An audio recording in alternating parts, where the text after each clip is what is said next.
আরজিকর কাণ্ডের প্রেক্ষিতে কবিতাটি লেখা। সারা শরীরে ক্ষত মাগো, যন্ত্রণায় কুঁকড়ে যাচ্ছি, তবুও ওরা আমায় ছাড়লো না মা।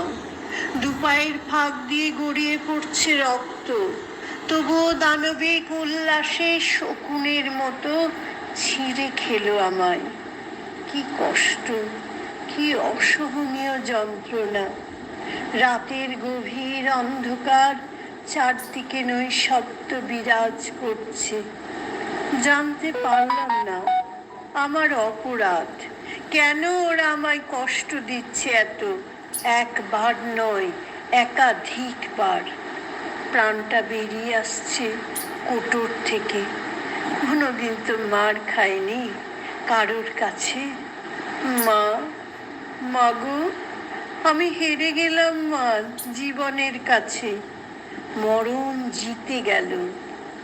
নিদারুণ কষ্ট।